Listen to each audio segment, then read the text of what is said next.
Basketball and investing are actually pretty similar. Yes, you heard that right. Let's chat about how March Madness is really like investing. Welcome back, everyone, to Financially Fit with Katie. I'm Katie MacDonald, certified financial planner and owner of MacDonald Wealth Management. I'm dedicated to being your anchor for a financially fit life. Now, please do not forget to subscribe. That way you will be notified when new content has been uploaded. Now, let's jump into today's topic on how March Madness is similar to investing.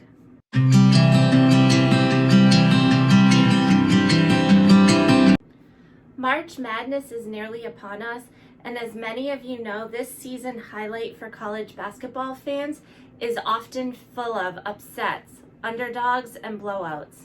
Like investing, filling out a bracket involves balancing risk, reward, and expectations, and winning a pool ultimately requires a bit of luck along the way. Here are a few lessons from March Madness that we can apply to the world of investing.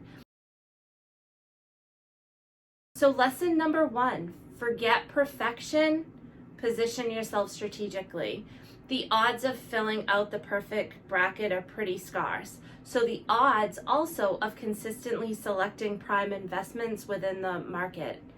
This can make the process of approaching March Madness and investing fairly daunting. Successful investing stems from focusing on what you can control.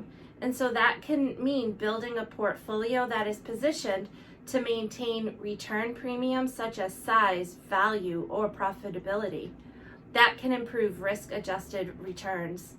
Additional areas that are also within your control include the asset allocation, keeping investment costs low, and minimizing taxes and more. So lesson number 2, don't let past performance dictate future decisions. Similar to allowing a past team's success influence your bracket picks, investing based on previous performance will generally only lead to disappointments. As an investor, you should never assume that your best pick in the past or even from the most recent year will actually perform the same in the near future. It's also important to keep in mind that luck can often play a role in the success of one season. While your bracket pool or asset managers might be skilled, it's hard to always tell if that skill or luck that helped them to do so well. It's fairly common to see funds that have outperformed in a certain amount of time proceed to underperform in the following period. So lesson number 3, the more you watch, the more drama you can expect. Just like watching a clock ticking slowly as you wait for the profound moment or event to take place, the more you watch March Madness, the more attached and emotional you'll often become about the outcomes. While highly entertaining, the drama associated with the NCAA tournament is undeniable. Keeping a close eye on the market is almost never helpful or entertaining. In fact, actually, the more you watch the markets, the more susceptible you may become to making poor investment decisions. So great investors detach themselves as much as possible from regular stock fluctuations.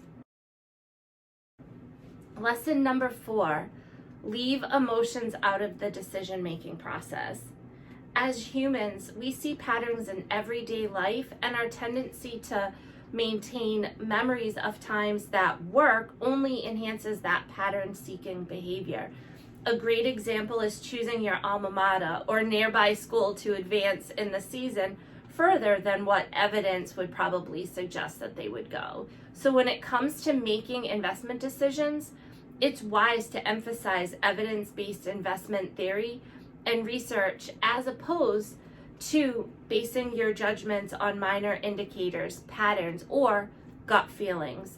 Quality decision-making processes should ultimately protect us from our internal hardwiring that causes us to ignore, or at the very least, misinterpret probabilities, discover patterns where none exist, and exhibit emotional responses.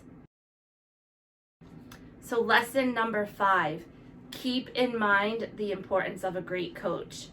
There's no denying that a great coach contributes greatly to the success or failures of a team, sports related or otherwise. Coaches can act as key motivators and can also be calming in times where emotions run high.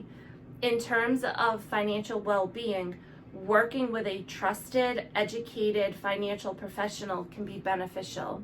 Having a good behavioral coach is crucial to maintaining emotional stability and clarity as you make financial decisions. Financial advisors often act as emotional barriers between individuals chasing returns and running from emotionally charged markets. Without proper guidance, you may lack the understanding and discipline to approach investments wisely. While we can certainly compare the two, creating a March Madness bracket doesn't have the same high stakes as developing an investment portfolio. Be sure to get in touch with a trustworthy advisor before jumping into the season. I hope you enjoyed today's video. I hope that you were able to relate and to gather some information from it. If you have any questions or concern, don't hesitate to reach out. My contact information is listed in the description box below. Until next time, everyone, stay safe, be well, and I hope that your team wins in the upcoming tournament. Bye.